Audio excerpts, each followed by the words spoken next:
Aimerais-tu savoir comment trouver le plan de la maison de tes rêves?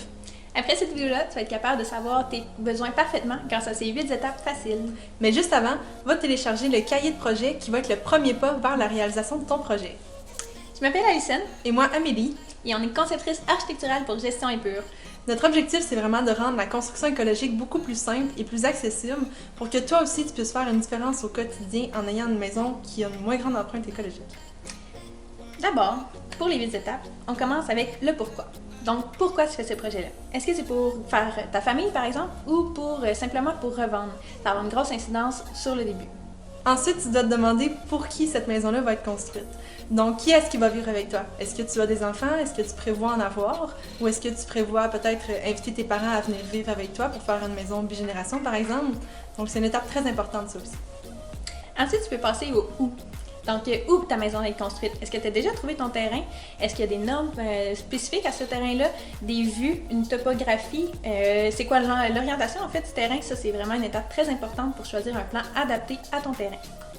Ensuite, tu dois t'inspirer. Donc, n'hésite pas à aller chercher tout plein d'images d'inspiration, que ce soit autant pour le design intérieur que pour le choix des fenêtres, par exemple, ou les ambiances que tu veux dans ta maison.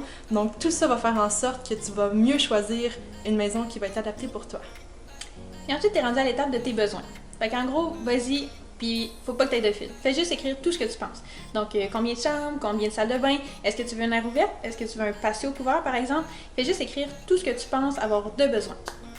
Suite à ces besoins-là, tu dois faire le tri de ces besoins-là. Donc, tu dois trier par ordre de priorité, du plus important au moins important, puis ça va te permettre aussi de mieux cerner ce qui est vraiment essentiel pour toi, et aussi tous les membres de la famille doivent faire ce triage-là, justement pour respecter les besoins de tout le monde.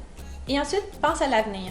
Est-ce que ta maison va être bonne pour plusieurs années? Si oui, tu peux déjà prévoir peut-être qu'un deuxième étage serait pas pratique. Tu pourrais peut-être viser plus un plein pied pour pouvoir facilement ajouter une rampe d'accès, par exemple, plus tard, ou l'usage d'un bureau peut devenir une chambre. Donc ça, c'est à moduler et à y penser dès maintenant. Finalement, la dernière étape, et non la moindre, c'est le budget.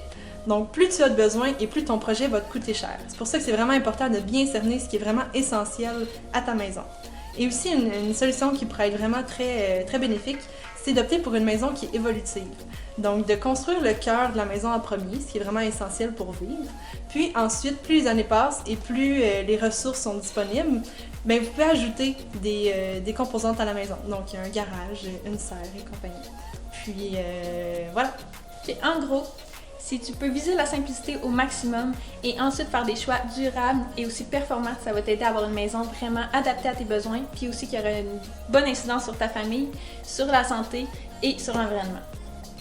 Donc, si ce n'est pas déjà fait, télécharge le cahier de projet qui va t'aider à travers toutes ces étapes-là pour trouver le bon plan pour toi. Et si tu penses que ça peut aider quelqu'un de ton entourage, tag-le en dessous de la vidéo, puis aussi n'hésite pas à t'abonner à notre page pour pouvoir avoir d'autres vidéos comme celle-ci. Et si ça t'a aidé, clique sur j'aime à la vidéo.